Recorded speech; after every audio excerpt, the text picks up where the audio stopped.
അവർ രാവിലെ കഴിച്ചപ്പോൾ ഒരാൾ മരണപ്പെട്ടു എന്നൊരു പോസ്റ്റർ കാണുന്നു. അങ്ങനെ എവിടെയെങ്കിലും ചരിത്രത്തിൽ സംഭവിച്ചിട്ടുണ്ട്?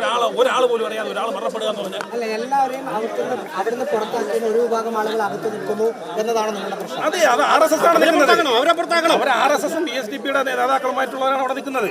അവരാണ് നിൽക്കുന്നത്. അവരെന്താണ് പോലീസ് മാറ്റാത്തത്? അതാ ഞങ്ങൾ പോലീസിനോട് ഞങ്ങൾ വിഷയം ഉണ്ടാക്കി ഇതിൽ നേട്ടം കൊയ്യാൻ വേണ്ടി നിൽക്കുന്ന ആൾക്കാരാണ് പോലീസ്. ഇപ്പോൾ ഒരു സംഘർഷാവസ്ഥ വന്ന സാഹചര്യത്തിൽ ഒരു ചർച്ചയ്ക്ക് ശേഷം തീരുമാനിക്കാമെന്നാണ് ഇപ്പോൾ ഞങ്ങൾക്ക് പോലീസിൽ നല്ല വിശ്വാസമുണ്ട്.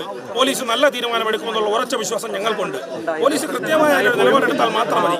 ഇതിൽ വേറെ ഒരു 1-2 മണിക്കൂർ അങ്ങോട്ടോ ഇങ്ങോട്ടോ ഞങ്ങൾക്കൊരു പ്രശ്നവുമില്ല. ഞങ്ങളിവിടെ പ്രശ്നം ഉണ്ടാക്കാൻ വന്നവരുമല്ല. അവരാണ് പ്രശ്നം ഉണ്ടാക്കുന്നവർ, അവരാണ് വർഗീയത പറയുന്നവർ, അവരാണ് ഹിന്ദുവും മുസൽമാനും എന്ന് പറഞ്ഞ് വേർതിരിച്ച് ഇവിടെ പുറത്തു നിൽക്കുന്നവരെ കാണുന്നത്. അങ്ങനെയില്ല.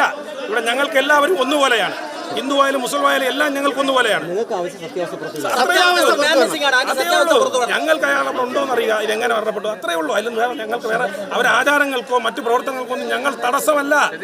പിന്നെയും പറയണം, ഞങ്ങൾ തടസ്സമല്ല. എന്ത് പ്രവർത്തനവും ചെയ്യട്ടെ, അവിടെ കോവിലോ എന്തോ കാര്യങ്ങൾ എന്ത് വേണമെങ്കിലും കേട്ടെ, അതിനൊന്നും പ്രശ്നമല്ല.